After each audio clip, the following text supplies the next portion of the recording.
मनीष गर्ग, खबर नई दिल्ली। आने वाले दिनों में किसान सीधे अपनी उपज उपभोक्ताओं को बेच सकेंगे। केंद्र सरकार बिचौलियों से किसानों को राहत दिलाने के फॉर्मूले पर काम कर रही है। कृषि मंत्री शिवराज सिंह चौहान ने कहा कि सरकार किसानों को अपनी उपज सीधे उपभोक्ताओं को बेचने की अनुमति देने के लिए एक मॉडल पर काम कर रही है, जिससे बिचौलियों की भूमिका कम हो जाएगी। कृषि मंत्री की ओर से जारी आधिकारिक बयान के मुताबिक पूसा परिसर में गणतंत्र दिवस परेड के बाद लगभग 400 किसानों के साथ किसान संवाद सम्मेलन में शिवराज सिंह चौहान ने कहा, किसान हमारा भगवान है और किसान की सेवा ही भगवान की सेवा है। उन्होंने ये स्पष्ट किया कि केंद्र सरकार किसानों के सशक्तिकरण और उनकी समृद्धि के लिए हर संभव प्रयास कर रही है। किसानों को उनके उत्पादन का उचित मूल्य दिलाने के लिए न्यूनतम समर्थन मूल्य (MSP) पर फसलों की खरीद की जा रही है। ये सुनिश्चित किया जा रहा है कि किसानों को उनके परिश्रम का सही मूल्य मिले और उनकी आर्थिक स्थिति मजबूत हो। शिवराज सिंह चौहान ने इस बात पर जोर दिया कि खेत से उपभोक्ता तक मॉडल से किसानों को अधिकतम लाभ मिलने में मदद मिलेगी।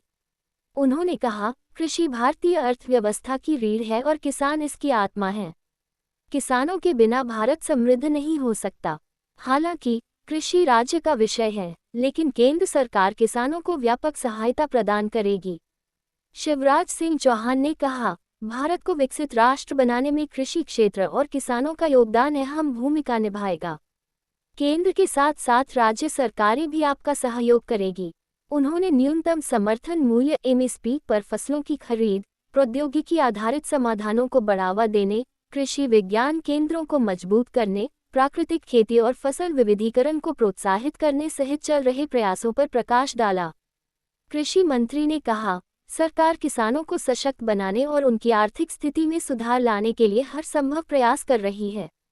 ये बातचीत एक कार्यक्रम का हिस्सा थी, जिसमें 400 प्रगतिशील किसानों और योजना लाभार्थियों को उनके जीवन साथियों के साथ कर्तव्य पथ पर गणतंत्र दिवस परेड में भाग लेने के लिए आमंत्रित किया गया था।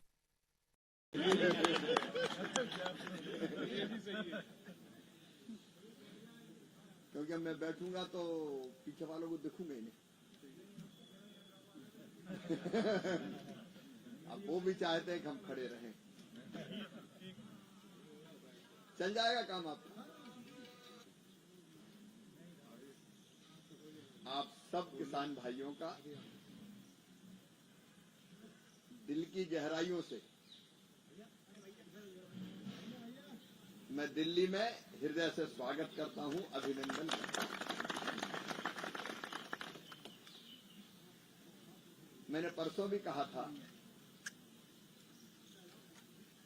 कि मैं मंत्री हूं और आप किसान हैं।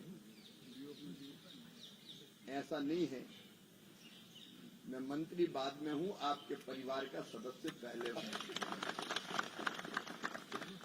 अपना एक प्यारा परिवार है, हम उस परिवार के सदस्य हैं और आपकी सेवा मेरे लिए भगवान की पूजा है। अभी भी आपके बीच आ रहा हूं तो काम करके ही आ रहा हूं। जब तक हाथ पांव चलेंगे, दिन और रात बेहतर से बेहतर सेवा करने का प्रयत्न लगातार चलता रहेगा।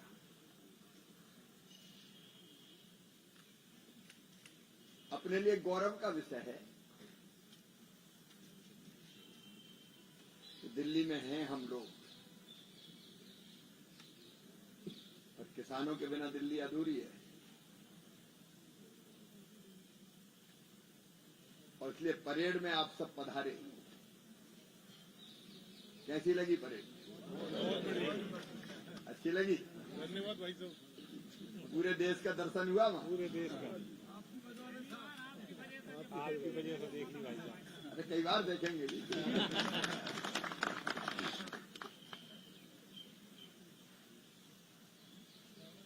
अभी दिल्ली में भी आपने भ्रमण किया होगा। कोशिश ये है कि लोकतंत्र सही मायनों में नीचे उतरे। नहीं तो गांवों से किसानों के बीच से पहले दिल्ली आ ही नहीं पाते थे। राष्ट्रीय पर्व हो गणतंत्र दिवस जैसा और किसान ना आए तो मतलब क्या है पर्व का। और इसलिए मैं एक बार फिर प्रधानमंत्री जी का आभार प्रकट करते हुए आप सबका हृदय से स्वागत करता हूं। कई चीजें अभी करने की कोशिश की है पिछले 6-7 महीना में, और चिंता मन में यही है, प्राथमिकता प्रधानमंत्री जी की यही है कि अपन खेती किसानी को और आगे कैसे बढ़ा पाए। किसान जो दिनों रात मेहनत करता है, खून पसीना एक करता है, खुद अकेला मेहनत नहीं करता, पूरा परिवार मेहनत करता है। कई बार हम निर्भर रहते हैं मौसम पे, परिस्थितियों पे। अब कुछ दिन पहले ही बोनी हुई और फिर बारिश हो गई तो बोया बाया बीज चला गया। भगवान ना करे कभी हो, लेकिन आते आते भी जब तक घर नहीं आ जाए और जब तक बिक नहीं जाए तब तक चिंता रहती। खेती कोई आसान काम नहीं है, अपने आप को गला के काम करता है किसान, और कई बार मौसम पर भी निर्भर रहना पड़ता है। और इसलिए कोशिश ये है कि खेती को कैसे और आसान बनाएं, और कई तरह की चीजें करने की कोशिश कर रहे हैं।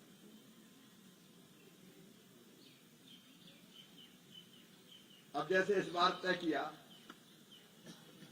कि तुअर, मसूर, उड़द पूरी की पूरी मिनिमम सपोर्ट प्राइस पे खरीदी जाएगी, क्योंकि पैदा करता है किसान, दाम गिर जाते तो कहां जाए।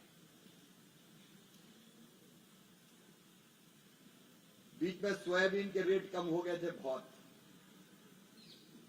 अंतर्राष्ट्रीय स्तर पर भी कम है, तो बाहर से जो तेल आता था, पाम ऑयल और दूसरे तेल, वो 0% इंपोर्ट ड्यूटी पे आता था, मतलब बाहर का आ जाता था सस्ता। तो अपने यहाँ का तेल का उद्योग सोयाबीन का बैठ रहा था, तो हमने 20% इंपोर्ट ड्यूटी लगाई कि बाहर से आने वाले को महंगा करो कैसे। अभी चावल के निर्यात पर प्रतिबंध था पहले, बासमती और बाकी सब। इस बार बासमती के रेट नहीं मिले थे। मेरे दिमाग में चिंता है, परेशान है। इसलिए हमने बासमती के एक्सपोर्ट पर जो पहले प्रतिबंध था वो खत्म किया, दुनिया भर में कहीं भी बिके। और कोशिश जारी है कि कैसे रेट आगे ठीक मिल पाए। गेहूं चावल तो पूरे खरीदेंगे ही, लेकिन एक चीज दिमाग में चल रही है, मैंने उस दिन भी बताने की कोशिश की थी कि हमारी चीज सस्ती बिकती है, वही दिल्ली में जाए तो बहुत महंगी हो जाती है।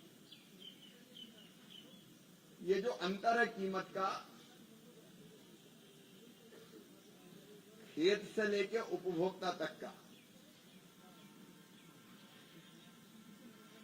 वो अंतर कैसे कम करें ताकि किसान को कुछ ज्यादा मिल पाए।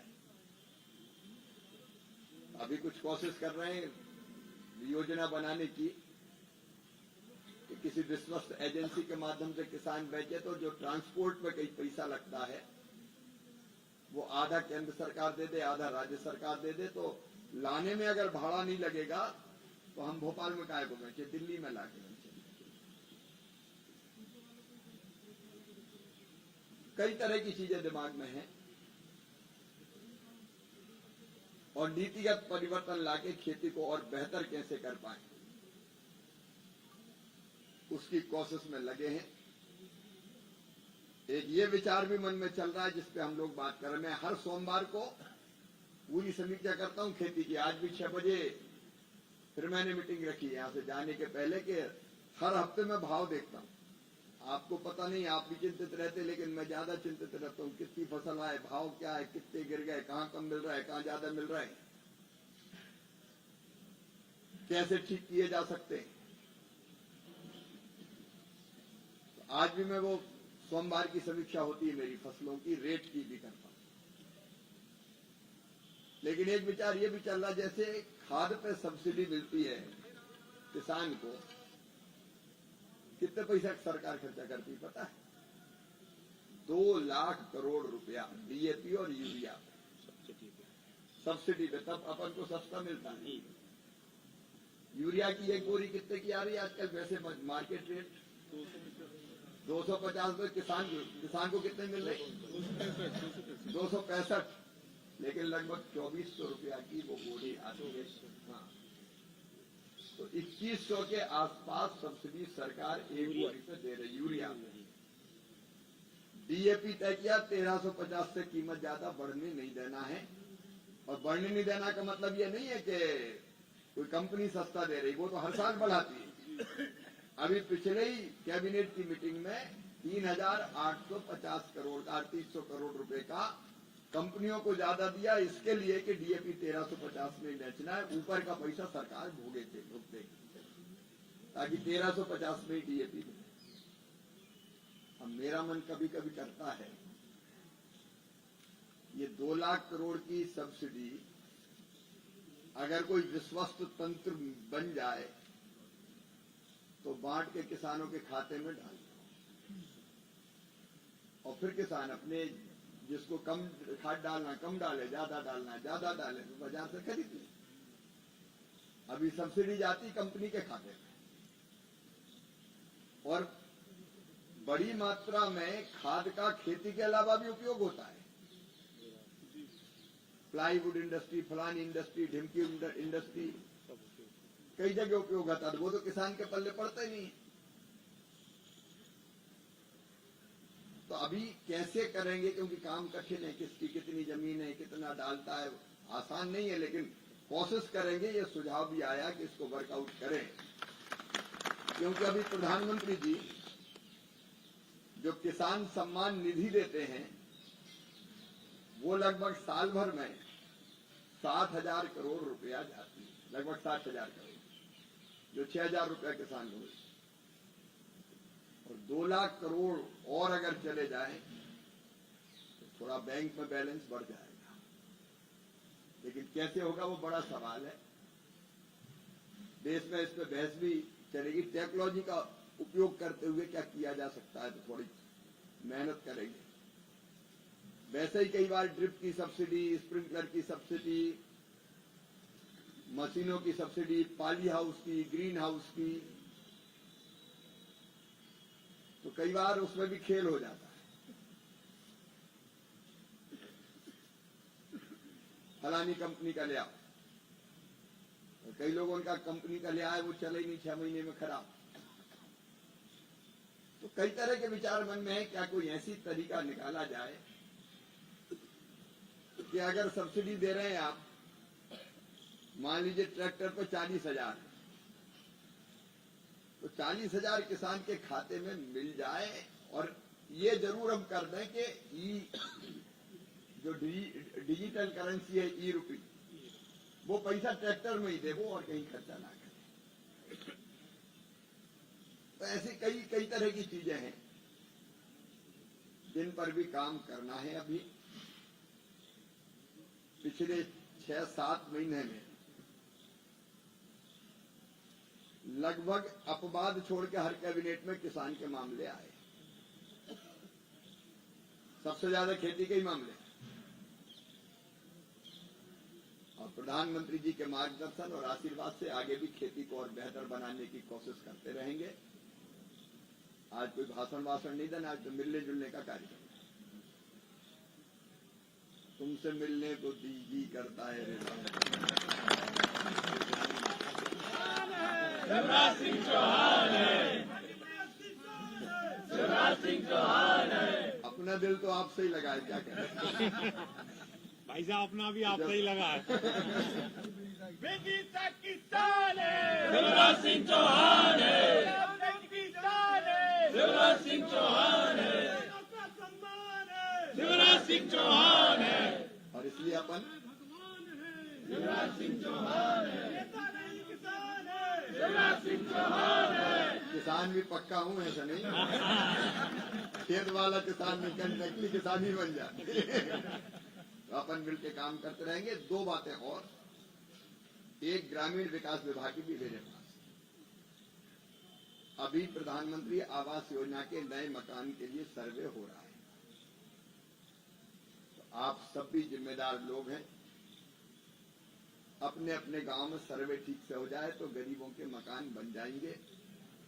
2018 के अलावा जो सर्वे की सूची थी वो 2018 के मकान पूरे में दे रहा हूं। अभी विदिशा आया था तो 8 लाख से ज्यादा दे के आए। उसके पहले 4 लाख और दे दिए थे तो 12 लाख, और जनमन के मिला दें तो 14 लाख मकान अभी 7 महीना में दिए मध्य प्रदेश को गरीबों के। और अगले अप्रैल तक 18 वाली सूची पूरी कर देंगे, फिर बाकी सूची में से देना शुरू करेंगे जो नहीं बनी सर्वे करेंगे। सर्वे में 3 परिवर्तन हुए। एक, जिनके पास स्कूटर मोटरसाइकिल होती थी उनको मकान नहीं मिलता था, अब बिना मोटरसाइकिल की कोई कदम ही नहीं रखी। तो तय किया कि जिनके पास होगी उनको ही मकान देंगे। दूसरा, 2.5 एकड़ तक जिनके पास सिंचित जमीन है और 5 एकड़ तक असिंचित जमीन है, ऐसे किसानों को भी मकान के लिए पैसे दिए जाएंगे। और तीसरे, जिन परिवारों की आय 15,000 तक है, पहले 10,000 तक देते थे, अब 10,000 नहीं 15,000 रुपए तक की आमदनी होगी तो अभी मकान देंगे। तो इस नए हिसाब से अब सूची बन गई। अपने अपने गांव में अच्छी सूची बन जाए, सर्वे चालू हो गया। और एक खुद भी सर्वे कर सकते हैं, वो बात पता है कि नहीं? सबको पता है। अपना मोबाइल निकालो, आधार नंबर अगर है ही सबके बाद लॉगिन करो, फटाक से फोटो खींचो, फार्म भरो और खुद ही सर्वेयर बन जाओ। दूसरे के भरोसे काहे को, क्योंकि दूसरा तो गड़बड़ कर देता है। कई बार मिल गए तो जुड़ गया, नहीं मिले तो कट गया। ऐसी सारी चीजों को भी निर्मूल करना है। क्योंकि आप खुद भी सर्वे करोगे तो एक बार फिजिकल वेरिफिकेशन हो जाएगा तो नाम तो नहीं छूटेगा, नाम तो आ जाएगा ना सूची। इसलिए ऐसे तरीके भी अपना रहे हैं कि जिससे कोई बेईमानी ना हो पाए।